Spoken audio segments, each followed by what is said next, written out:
Congregation, if you'd stand, please. 211. 211, please.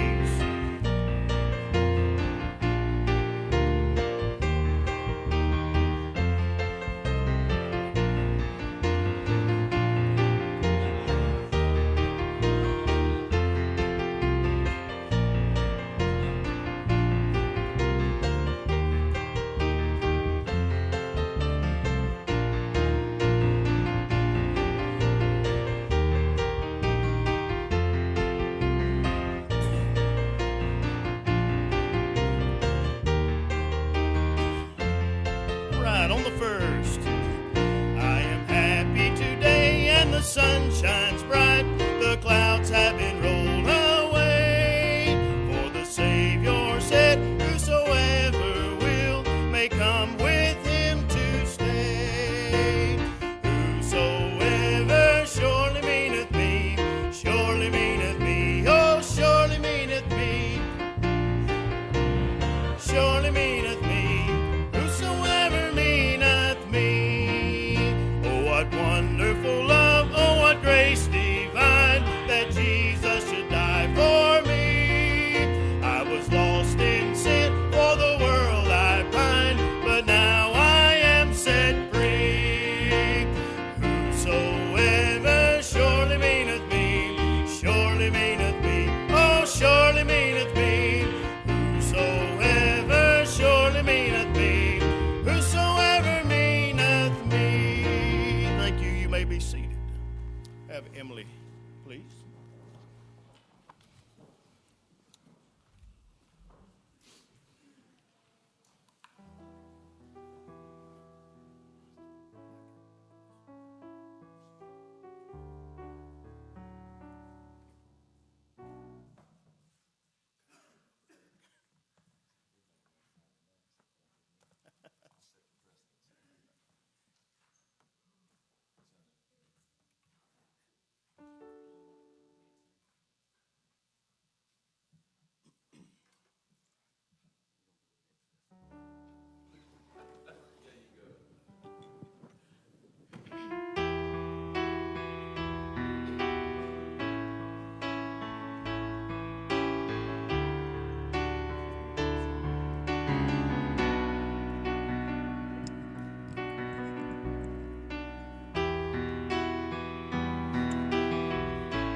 Broken, crashing down to the ground, lost without hope. Then he picked me up, brushed off the dust from the sin that knocked me down. He took me in his arms and said, I love you. Then I looked up and said, I love you too. He gives me strength to face each day. He pours out love on me every day. In spite of all I've done, in spite of all I am, he gives me grace, makes me who I am. Now as long as I have breath, I will praise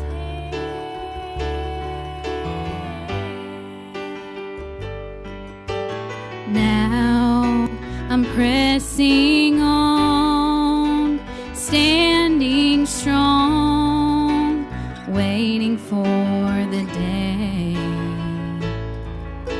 to feel his embrace and see his face, the one who led the way.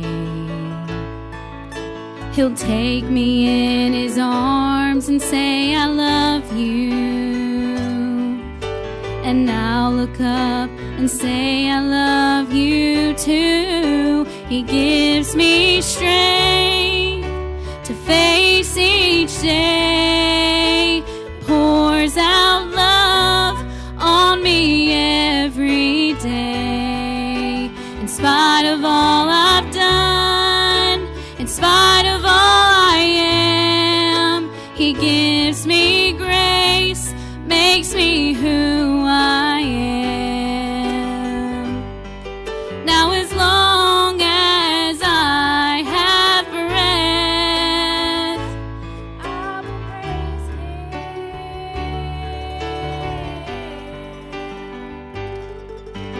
All along the way, I stumble and fall, but there'll never be a day that He won't hear me call.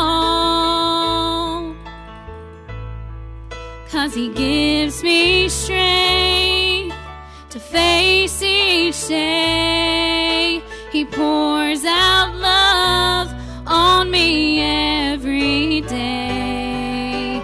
In spite of all I've done, in spite of all I am, He gives me grace, makes me who I am. Now as long as I have breath, I will praise Him.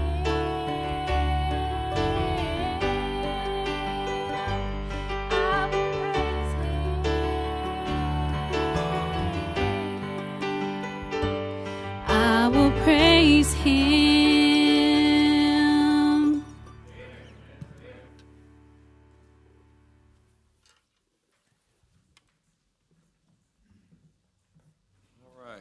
Jerry is in Salem, South Carolina. I asked him if he was going to Salem, Massachusetts. They make Ouija boards in Salem, Massachusetts. I read on the news today where Netflix has got some kind of movie out that's so scary that people get up and turn it off halfway through. And so I went on and read on, and that's what it is somebody's conjuring up their father by using a Ouija board. So that stuff real? It is. It is. And when you believe into stuff like that, you pick up the devil that's in it. Anyway, I don't want to get off on that. We already covered that this morning, so we won't do that again. I can tell sometimes when I start talking about this, people get a little nervous, But as far as announcements are concerned, I don't know if I have any real announcements. Of course, we've got Father's Day coming up, and we'll be fasting and praying the week. I know y'all are like a horse ready to run out of the gate, just excited about the fact of doing away with food for 3 days. I know you're loving that. And we're going to have an all-night prayer meeting the Friday night before that, too. So that instead of having one on the first Sunday of the month, which will be, I think, next week, we'll do them wait, and we'll do it on the Friday night. But all-night prayer meetings are wonderful. I love them. I do. I have a greater time on that, doing that than I do any other time, and see more results from it. God honors that. All right, let's take an opportunity to stand, turn around, shake hands with folks, and be folksy. Amen.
173, please.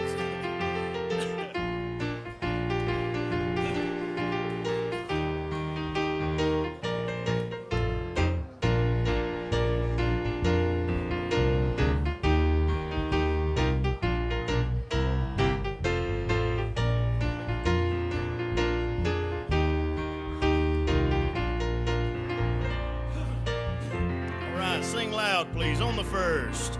I was sinking deep in sin, far from the peaceful shore, very deeply stained within, sinking to rise no more. But the master of the sea heard my despairing cry, from the waters lifted me, now safe am I. Love lifted me, love lifted me, when nothing else could help. Love lifted me, love lifted me, love lifted me, when nothing else could help. Love lifted me. On the second, all my heart to him I give, ever to him I'll cling. In his blessed presence live, ever his praises sing. Love so mighty and so true, marries my soul's best song. Faithful, loving service to him belong. Love lifted me, when nothing else could help. Love lifted me, good. Love lifted me, when nothing else could help. Love lifted me. Lift the volume on the last. Souls in danger, look above. Jesus completely saves. He will lift you by his love out of the angry waves. Billows his will obey. He, your Savior, wants to be saved today. Love lifted me, when nothing else could help.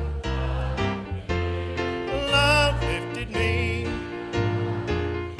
Hold it out, nothing else could help. Love lifted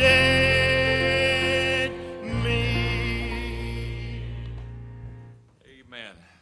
Father in heaven, thank you for lifting us, Lord. Whew.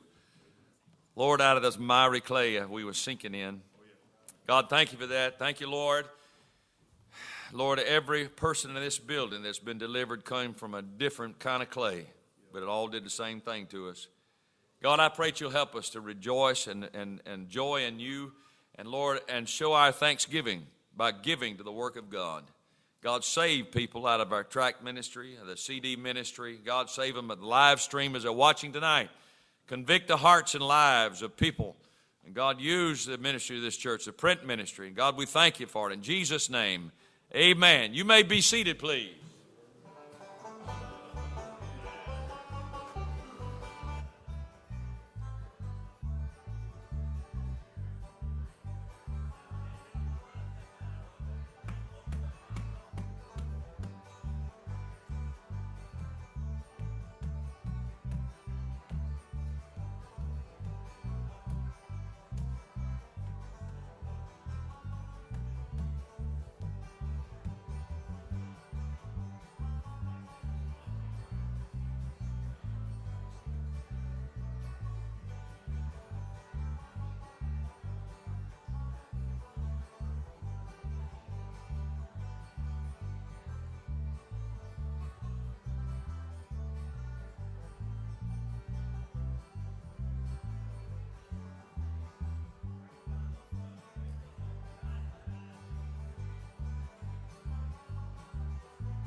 It's a well of pure water when I'm thirsty and dry. Bread when I'm hungry and worn. When the battle is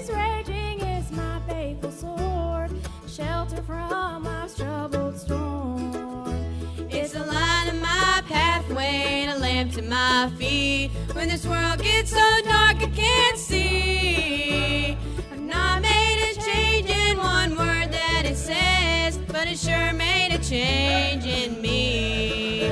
This blessed old book that I hold in my hand is true from beginning to end. It's a solid foundation where I firmly stand. Sin kept me from it, now it keeps me from sin.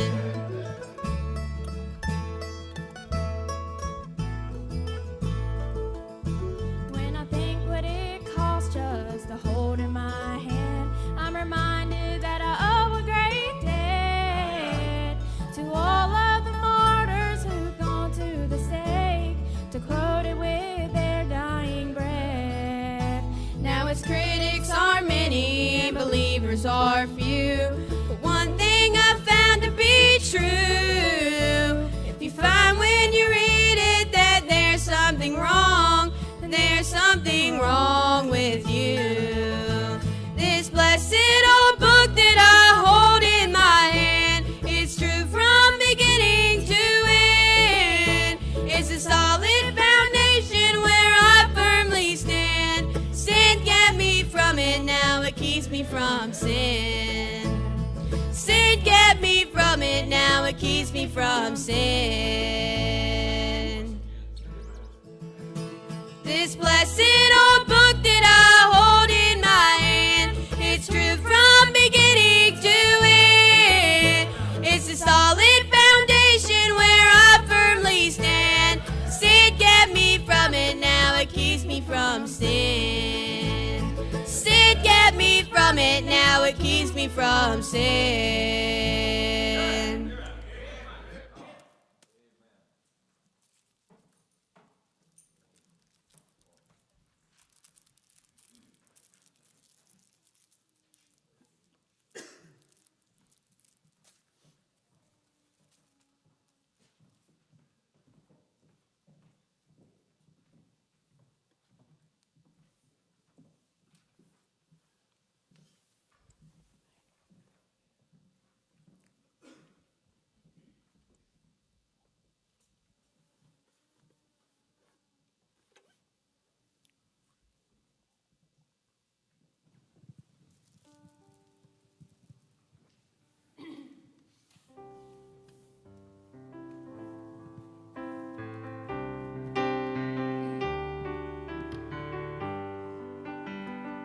In a place called Bloody Bar lived a young man who was crippled from a fall.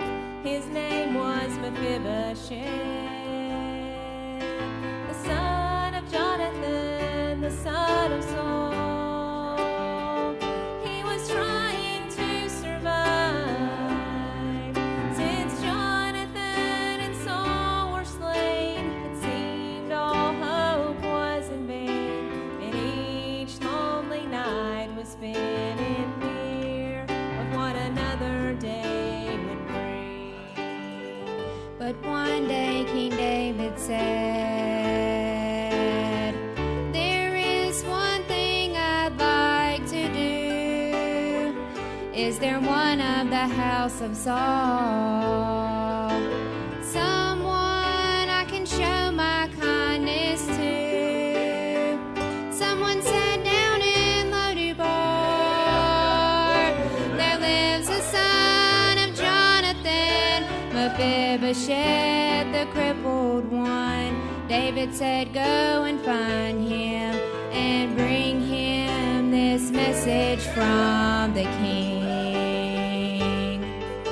Mephibosheth, forever put your fears to rest.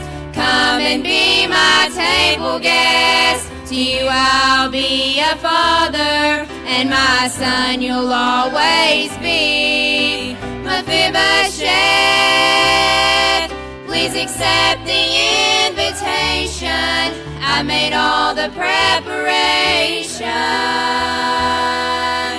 Mephibosheth cried, oh, how can this be, that a king would ever love someone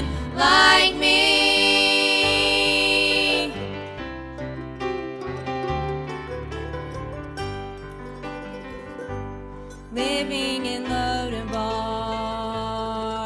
where there's no comfort for a troubled soul, just a place full of broken hearts, never knowing what the future holds.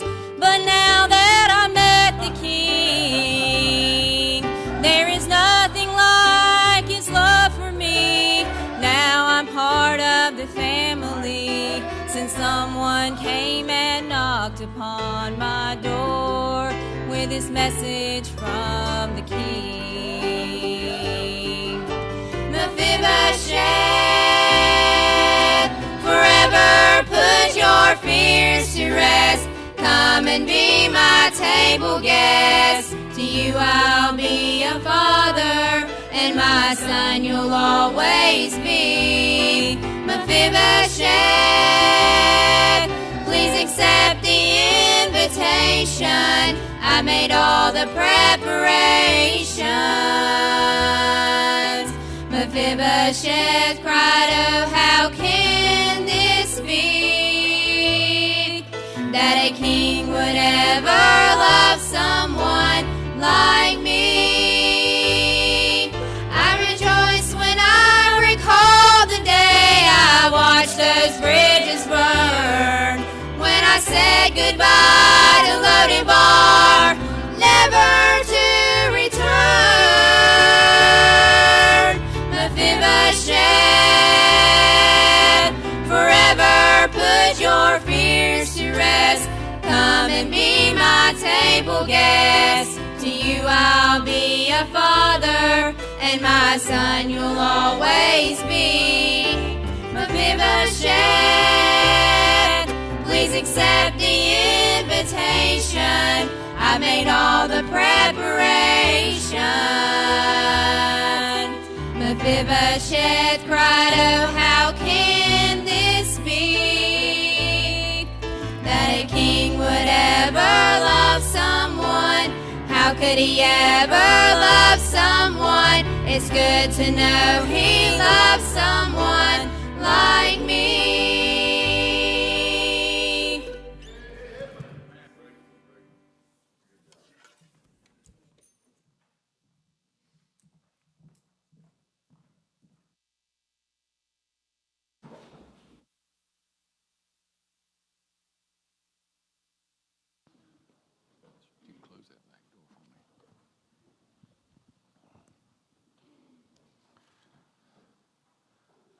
Thank you for all the singing tonight.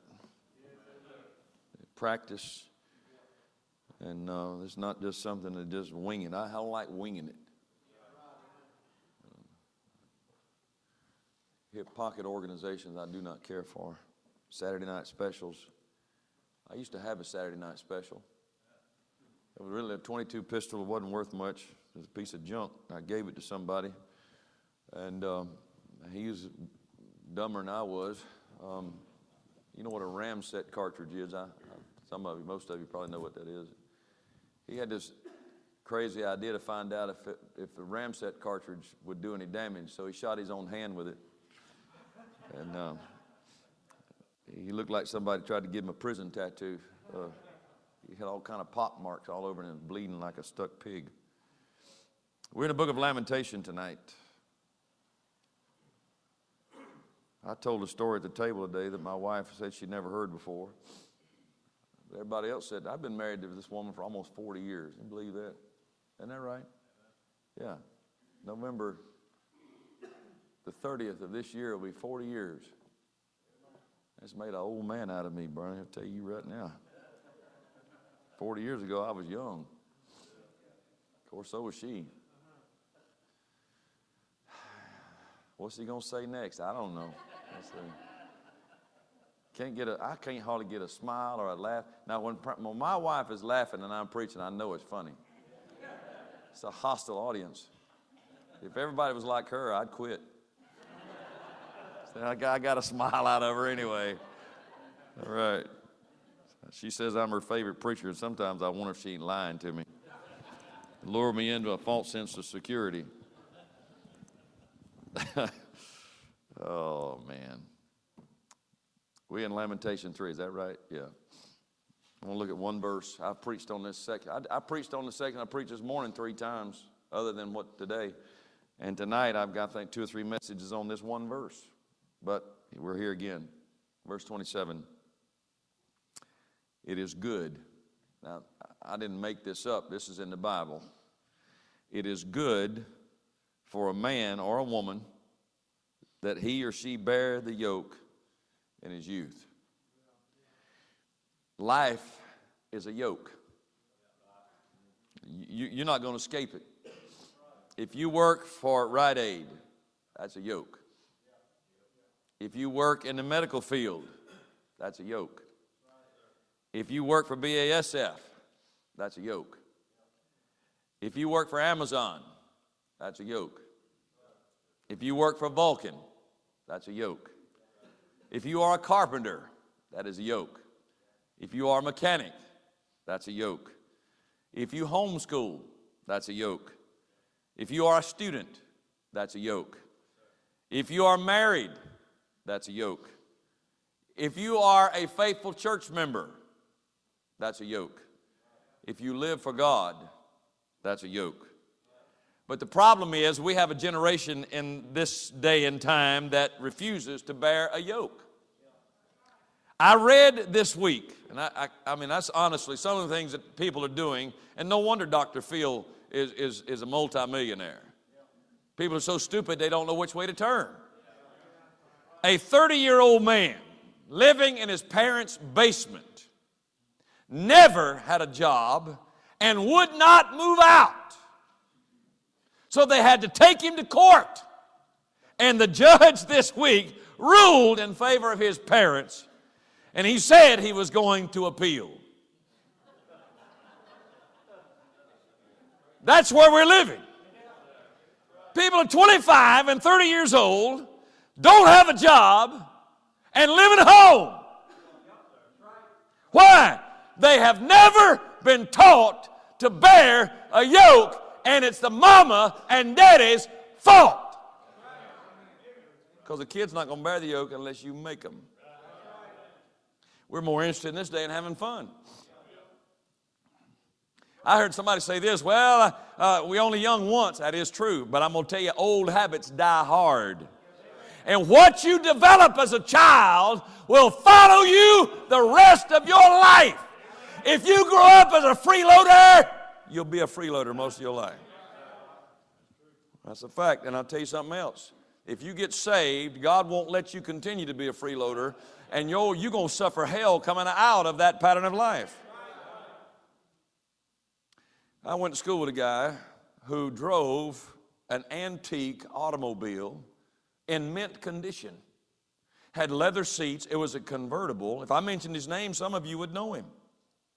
He's known in Spartanburg. But his daddy never made him work. And I asked him why. He said, well, my daddy says you're only young once, and he wants me to enjoy my childhood. Well, childhood, he was 17 years old.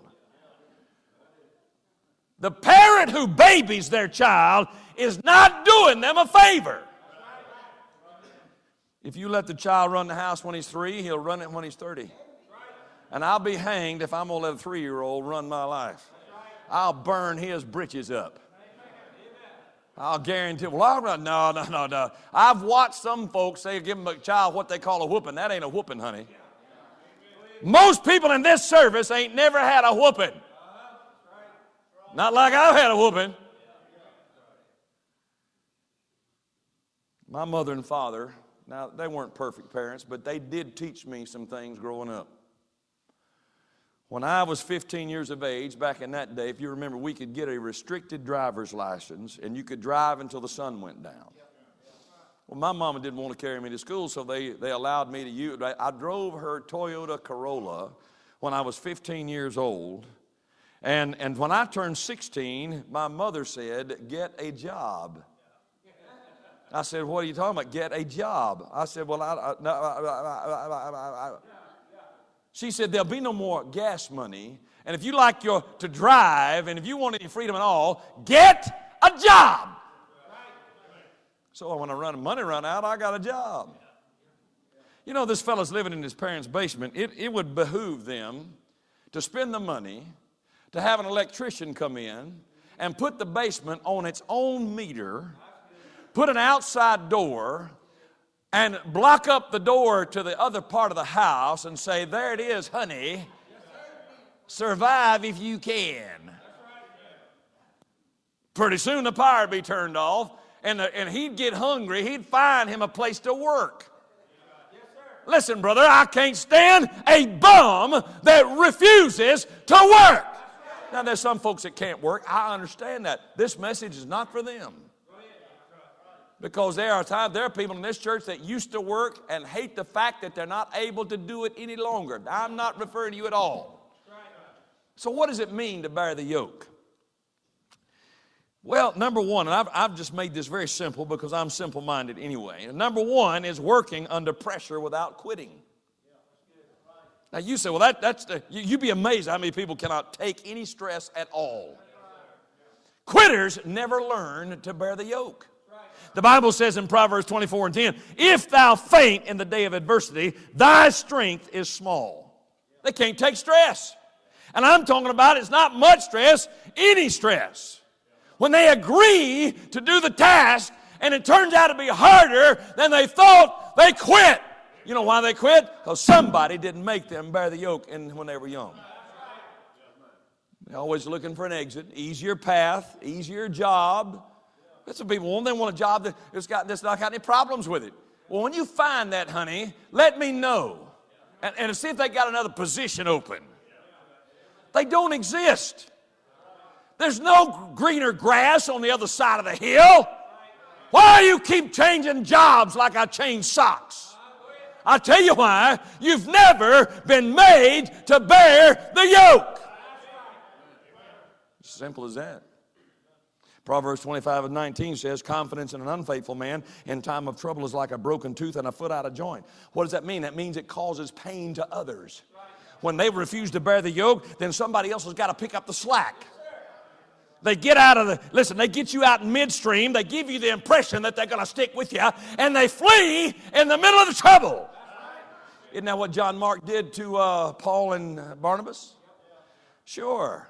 They believe, and you know what, I'm going to tell you something. This kind of reputation will follow you for the rest of your life. It'll take you a long time to live this down. Because what happens is that when you get people depend on you and a little pressure comes and you cave. You just don't show up.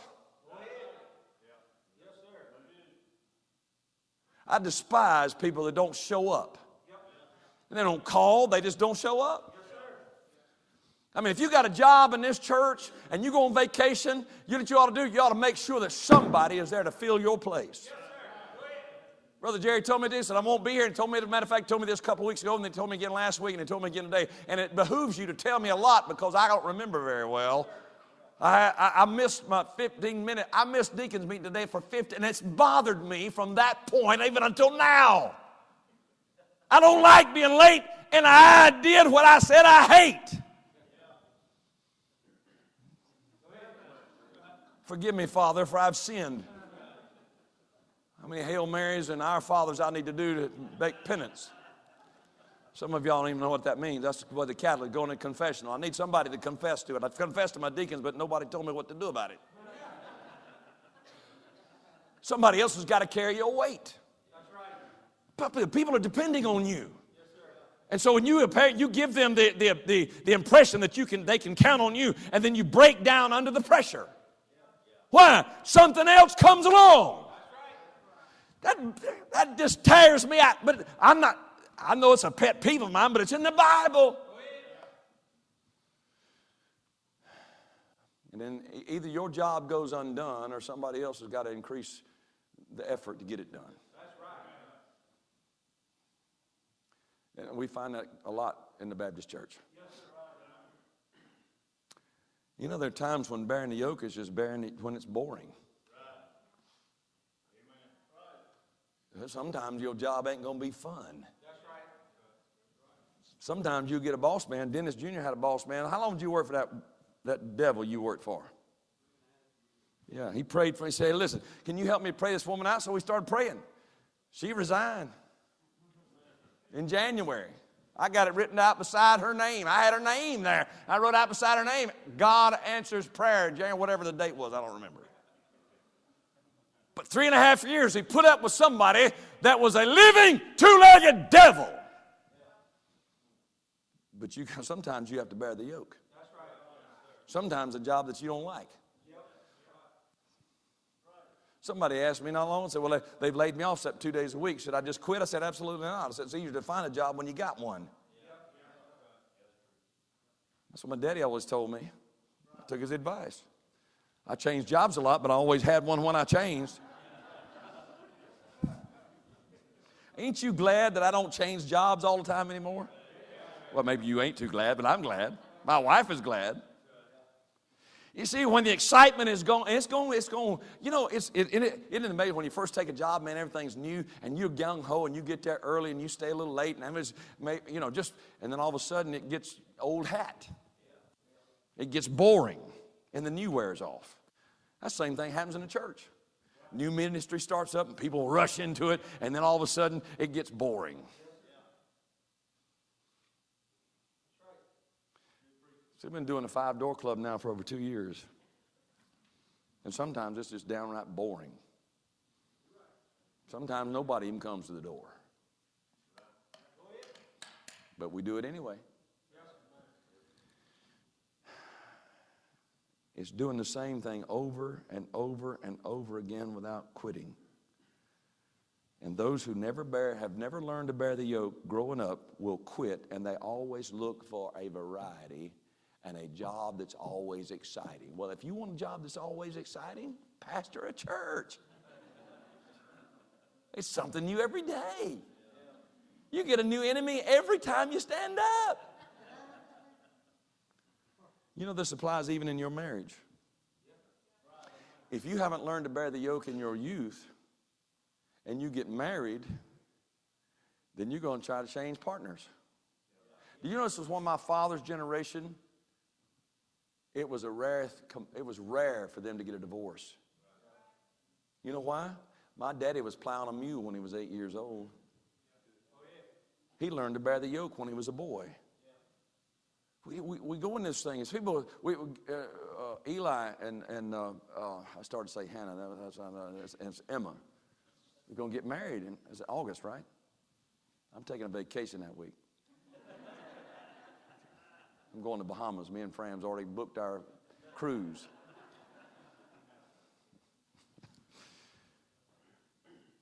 Listen, you don't stand at a marriage altar and make vows without understanding that God's listening to everything you say.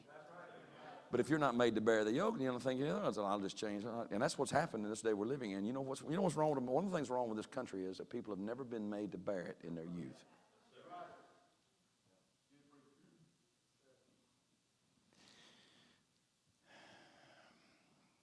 This also applies even in war. Let's for a minute. Take Vietnam versus the Second World War. Now, I'm not talking about the military, soldier, Marine. I'm not talking about them at all. You know why? Because that's a different breed of people. They're bearing the yoke. These people that come in here and volunteer, these people to be admired and honored. I'm talking about the politicians. In Vietnam, they was all for this until they got weighted in here, and then the public gets out here and starts demonstrating, burning their draft cards. And that idiot Jimmy Carter let them come back. And he has the audacity to criticize the president we got now, and he let all them draft dodgers that went to Canada come back in this country, and it's a spit and a slap in the face to the people that stood and gave their lives on the battlefield. That sucker's got no right in honoring the fallen on Memorial's Day. He ought to go to Russia on Memorial's Day. I don't get political very often, but when it comes to this, it bugs me. You know why? In the Second World War, the entire nation got behind the effort. And we won that war. Did you understand this? Do the research. Did you know that our military never lost a battle in Vietnam? Have you not heard on a regular basis we couldn't win that war? That's a lie of the pits of the damned. The politicians fought that war. And this is the reason we honor the dead that died in that place. Why? They gave their life. Not only for this country, but for the South Vietnamese people to have freedom. They gave their life. But we couldn't, we got to bend to public demand. If you make a decision, stick by it. But we didn't. We pulled out. And then when Nixon was overthrown, you know what happened? They went in into Saigon and overran the country and multiplied thousands of. America's got a lot of blood on their hands because we walked out and left those people to die by the hands of the butchers. Politicians. You know what a child molester becomes when he gets a promotion? A politician.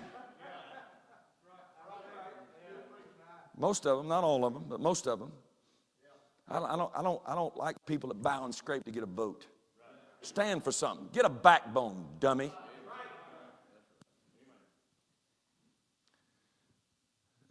This is the reason I like Trey Gowdy. I don't agree with everything Trey Gowdy's done, but he at least got something. He got a backbone. And I love it when he's on the floor speaking. Man, he turns them people upside down, inside out. They don't know how to handle it. I love that. Now let me move on here, in case we have any liberals in the audience here. Now, I got one more thing to say. One more, and I'll move on. When 9/11, you remember that? When the towers went down, everybody was up and we ready to go over and kill every Muslim in the world. The whole of the United States was in an uproar, and all the politicians were together on that. It wasn't but a handful of people that voted against this war. But what happened? Well, it went on a little further longer than they thought it should. And then they wanted to back out and leave these people, dear God. It's no wonder people don't trust this country. If you start a job, finish it. And do it right. You know why they came to the table, the negotiating table in Vietnam? You know why? It's because of Operation Linebacker 1 and 2. You know what that is? That's B-52 bombers that were bombing Hanoi around the clock. And you probably already know this because we talked about this before. I've watched this, and they said that people, I'm talking about miles, and that were anywhere within the blast site of those B-52s, they would bleed from every opening in their body just to cause a percussion of those bombs. And they were screaming. These communists were screaming to the negotiating table. They started just keep bombing them. If we're going to fight this thing, let's finish it, or don't get in it at all. I don't think the United States ought to be the world police. I really don't.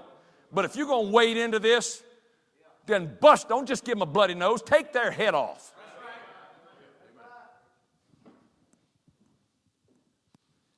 This generation we've got now, and my wife and I have talked about this.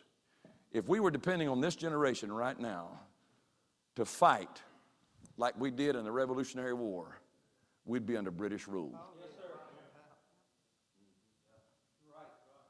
You know what, to suffer? You know why? This generation has not learned to bear the yoke. You understand that things don't go their way, and they bring puppy dogs in. I can see my daddy's son. You want to go on a place and hold a dog? No, I'll beat you like a dog. Can you believe this? They had crying rooms. And they were crying because things didn't go their way. Well, this is life, baby. It don't always go your way.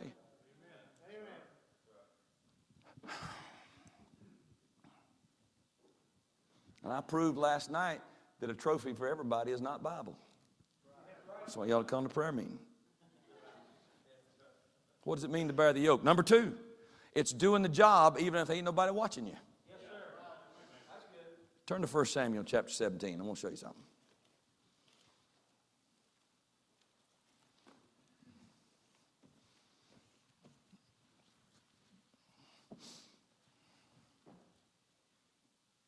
Verse 32.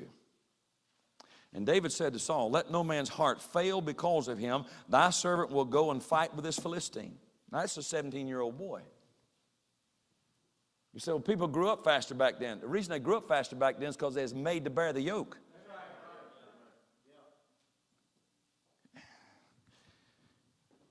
Man, 25 years old, living at home, and his mom was having to take care of him. I'm just going to tell you this right here, right now. If you was my son, that wouldn't happen. Wouldn't. Go ahead. Yes, sir. That's right. Man, I'll be ashamed of himself. Yes, sir. That's the problem with not. They're not ashamed. This generation, people, y'all work with. I couldn't work out there right now. I just couldn't do it. I'd get fired. I don't know how y'all do it. I mean, Chad took me, rode me through Michelin, and I looked over there, and what I thought was a man was a woman. They had women working there, but Jennifer, you ain't got nothing to fear. Well, every one of them looks like gorillas. I mean, they're scraping their palms back of their hands when they walk, you know. That's what I want to get off we was riding around a little, what's that thing? Golf cart. I want to say go-kart, but I knew that wasn't right. I want to jump off the golf cart and go, wah, wah, wah, wah. I know. How'd I get off? I don't know. But let's get back to the Bible. I'm getting in trouble. And Saul said to David, thou art not able to go against this Philistine to fight with him, for thou art but a youth, and he is a man of war from his youth. Well, he misjudged the boy. Saul was wrong. He assumed that David's just a boy. No, David's a man. Now, listen, I don't believe that his daddy treated him right, but I'll tell you one thing, his daddy made sure he knew how to bear the yoke. Now, he was a man of God. I realize that. He believed God, but I'll tell you something else. He was taught to work and to labor. So, but see, he looked over here at Goliath, so he'd been a man of war from his youth, most likely, but you ain't talking to a boy here. You talking to a man that's fixing to take that sucker's head off. That's right. You have no idea who you're talking to. He may not be as big as that guy, but he's fixing to kick his butt. That's right. I had a cousin that was about David Howe's height, but he had arms like, he looked like Sean. His name was Rusty Powell. Rusty Powell was an upper state champion wrestler in high school and could deadlift in high school 500 pounds. Of course, he didn't have far to bring it. His leg's about as long as my arm. But anyway, football player. He didn't play football. He liked lifting weights. He didn't play football. Football player kept picking on him. And he went home and told his daddy. He said, Daddy, can I have permission to whoop his tail? He said, go ahead, son. So he asked him out. This football player is about 6'4" tall, outweighed him by 100 pounds. Got home the next day, and Daddy said, how'd it go, son? He said, I had to jump up to hit him, but I whooped him.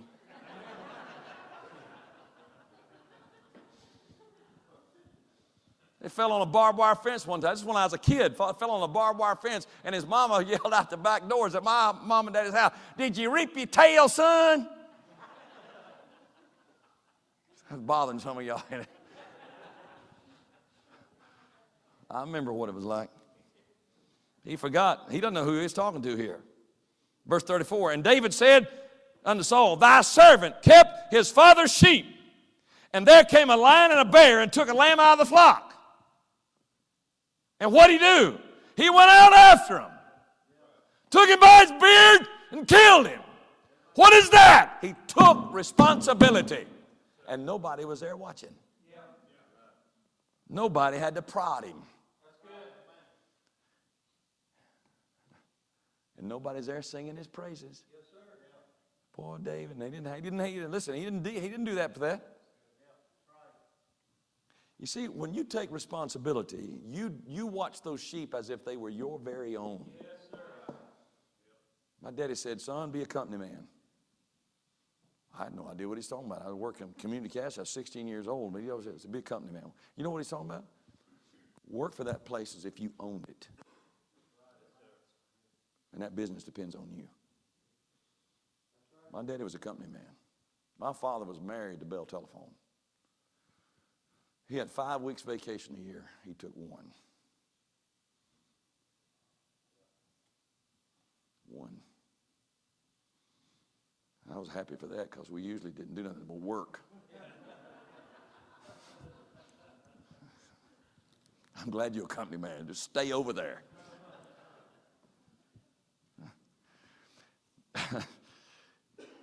Who's willing to do a job well when nobody's there to cheer them on? This is what this is. Bearing the yoke is watching and making sure that you do the job right when nobody's watching. Some of you guys play football, and I'll try to look this up on the internet, don't even know what this was.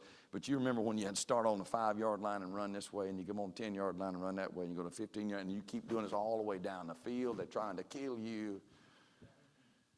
You know what we did when the coach wasn't looking? We went from the 5-yard line to the 15-yard line. And he jumped around there. Yeah. But see, David didn't do that. We would have hated David. Because if he'd have been playing football, he'd have done it right.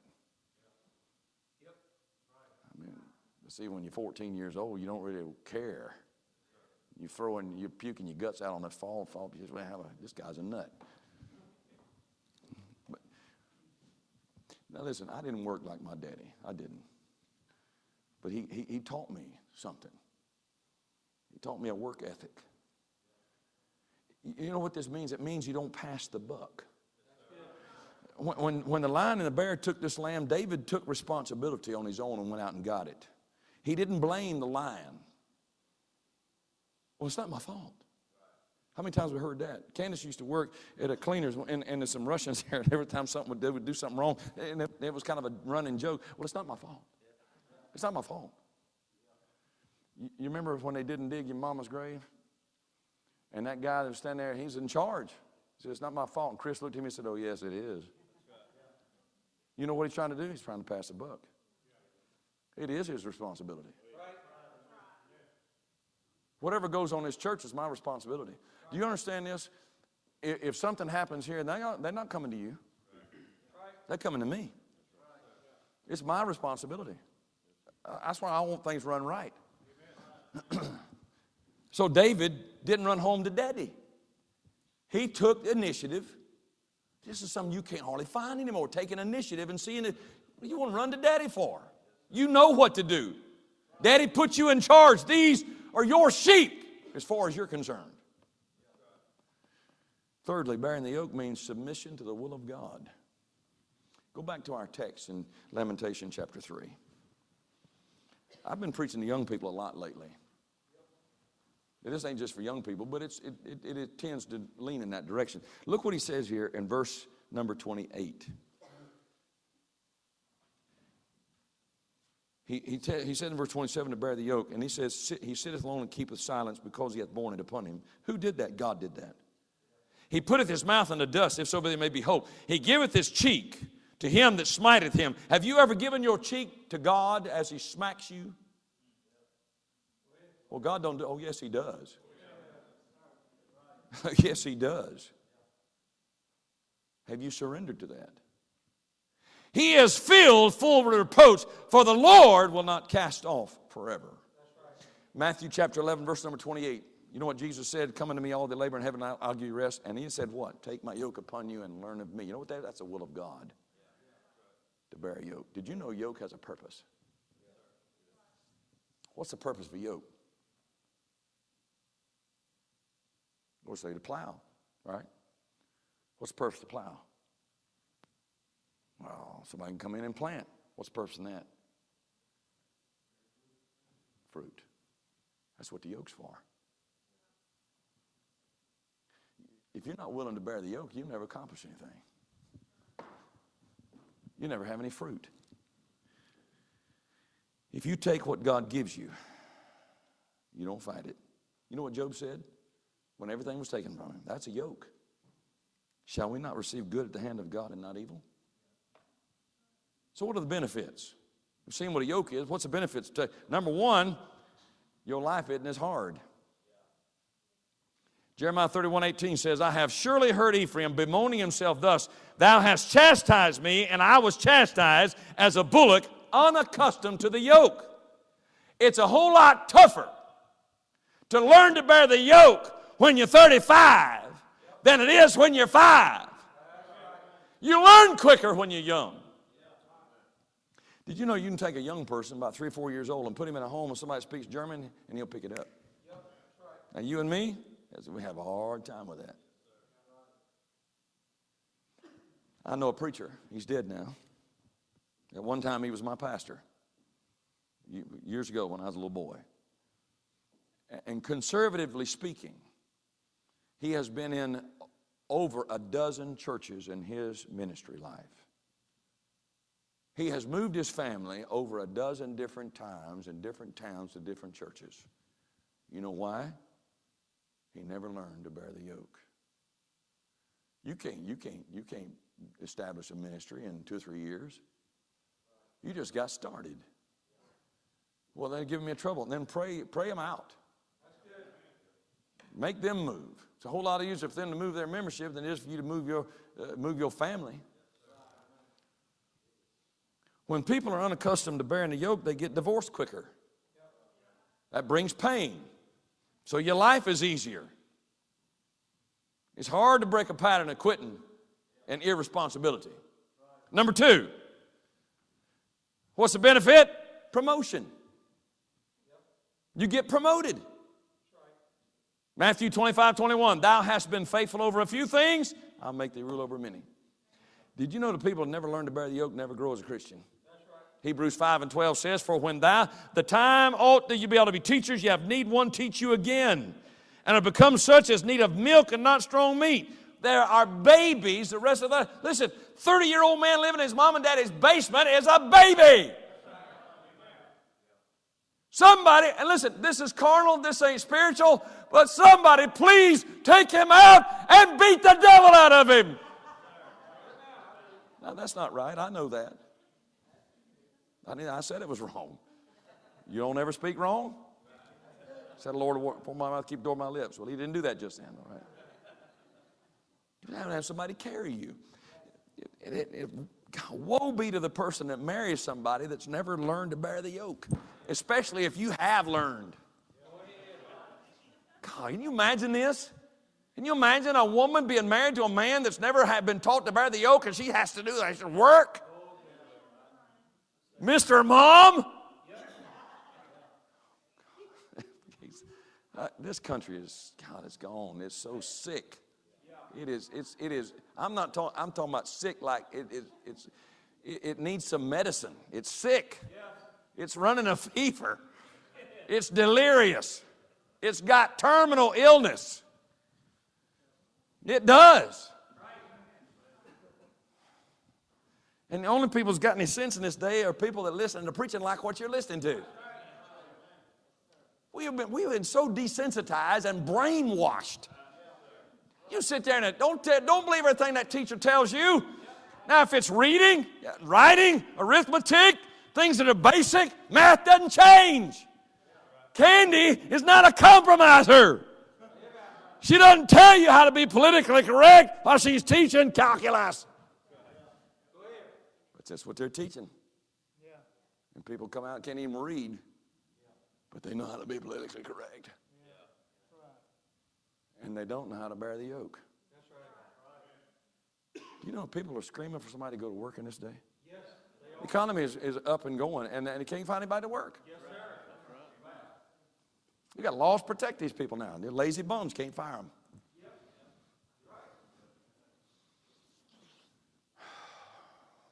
Can you? What kind of sickness is that? You know what? We're worried about somebody taking us to court.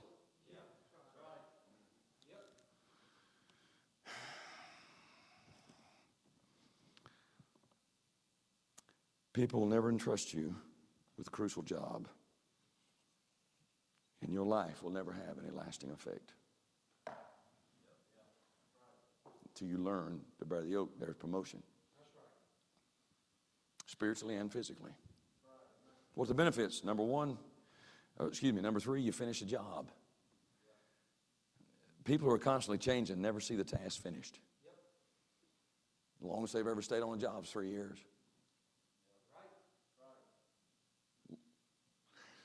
Look in verse 32 of our text. But though he calls grief. Now see, we've been there. We've borne the yoke. Boy, it's tough. We bear the yoke. It calls grief. We just read that from verse 28 all the way down. But look what he says. Yet will he have compassion according to the multitude of his mercies. For it doth not afflict willingly, nor grieve the children of men. What does that mean? That means we see the end. If we learn to bear the yoke, we see something come from this.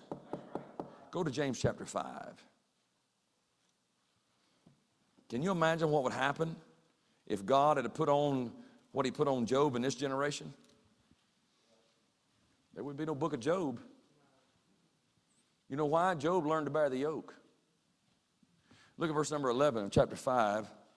Behold, we count them happy, which do what? You know what? That's opposite of what we're being taught today. We count them happy, which endure. Let me ask you a question. Do you know anybody that's happy that's been divorced 5 times? I don't. Is there grounds for divorce? Absolutely. There is. It's in the Bible. I'm not going down that road right now, but that's a different sermon. But I've said this 1,000,000 times, and I'll say it again. I've never seen a happy quitter. That's right. Everybody I've ever had in this church that I've known that quit and keep quitting are miserable. Yes, sir. They're miserable. We count them happy which endure. You know why we count them happy which endure? Because the verse goes on and tells you why. You have heard of the patience of Job. Was he happy? No. Did he endure? Yes. And at the end he saw the end, seen the end of the Lord, that the Lord is very pitiful and of tender mercy. If you don't learn to bear the yoke, you don't finish the job. You don't see the end. Had I not borne the yoke 27 years ago, where would you be? We've seen the end. I love what I'm doing more now than I ever have. I do. I never thought. And listen, please, I'm not bragging. I'm not trying to put a guilt trip on you because it ain't for everybody. But you know what? I love praying all night. I know. Listen, you told me that 10 years ago. I said, you're a nut. And I know some of you look at me like I need some drugs. That's all right. I drink 4 shots of espresso. Midnight on Friday night, got down 2 of those double shots and drank 2 cups of coffee, and I'm ready to go. And the Lord said, slow down, boy, I can't understand you.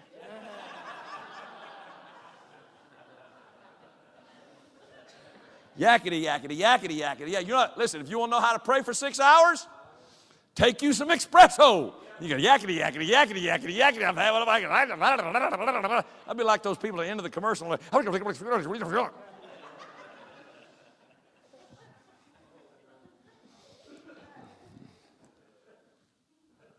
We miss seeing the end. Listen, the tender mercy of God. Had I not borne the yoke, I'd be missing what I'm getting right now as a believer. I wouldn't trade where I'm at right now for anything in the world. So how do children learn to bear the yoke? That's your responsibility. What do they call that, Candace? When a parent makes provision for them to live that way? Enabling. That's what we've got, a bunch of enablers. The reason your kid's a bum is your fault. You make excuses for them. They'll grow out of it, although they won't. They won't. The hippie movement in the 60s. You know what happened? What the problem was? Mom and Daddy. Mom and Daddy went through the 50s. And they rebelled. And all them demons come in. And then they raised a bunch of long-haired freaks that looked like women. And then we have progressed. You say regression. Well, you can call it what you want to. I'm doing the preaching here, and I'll say progress. We have progressed to the point in wickedness to where we are now. What is it going to be in 20 years? Dear Jesus, come. Where are we going? Listen, I honestly don't think, I probably won't be here. But my grandchildren will be here. Abby is going to have to look at this mess. She's got a mom and a daddy that live for God and has a man for a daddy. And then when you get, how old are you, 17? When you get to be 37 years old and you have children of your own, oh dear Lord.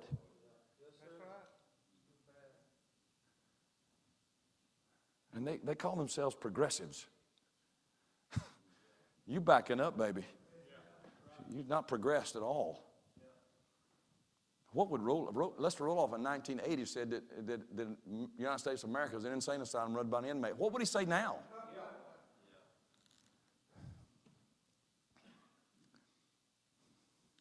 Kim Dobbins carries a yoke. It's a wheelchair. And she has a choice. She doesn't have to bear that yoke. Well, preacher, that's stupid. No, it's not. She could fret, fume, kick, rebel, and be miserable and make everybody else miserable. Or she can do what she does, accept it, and use it for the glory of God. What is that? She's yoked up with Christ. You know, when God puts a yoke on you, you got a choice. That's what he said. Take my yoke upon you. Now, he may give me terminal illness. And that's a yoke. Now, I have a choice. I can accept it and yoke up with him, or I can fight it. But you got to remember something. I don't care what kind of yoke you're pulling. This has a purpose. The reason God give you this is a purpose. It's fruit. That's the end result of all this. It's nothing else. Why? Because there's a lost and dying world, and hell's forever. Hell's forever. You watching by live stream. Everybody say, when you die, hell's forever. You don't get a second chance. So, you can submit to whatever it is and watch God help you pull this plow. Because you understand something. He never puts a yoke on you that he hadn't put it on himself. That's what he said. Take my yoke upon you. Whatever he gives you is his. And he bore it before he ever gave it to you. And you watch God plow, and this field bloom, and fruit will be the result. And I'm done. 45 minutes, that's about my limit. I was at an eye doctor one time. Your mama used to work for this guy. I can't remember his name. I won't go back to him because he's against the Jew. He thought the Palestinians would get a raw deal. No. That was their land long before the Palestinians ever got there. But he's talking to me about it. He said, how long do you preach? Because I think he goes to some kind of Presbyterian church. They preach about 20 minutes. I said, well, 45 minutes to an hour. And he said, no, an hour? I said, sometimes it goes that long. An hour? Yeah. I'm thinking, folks think I'm a compromiser if it goes less than 30 minutes. What's wrong with the preaching? Ain't nothing wrong with me.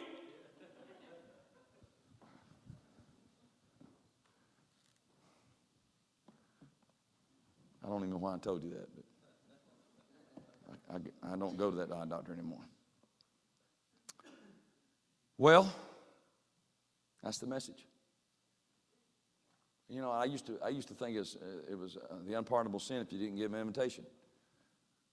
But I don't feel led to give an invitation tonight, so I'm not going to give one. All right? Michael, would you turn this off, brother? Turn the recorder.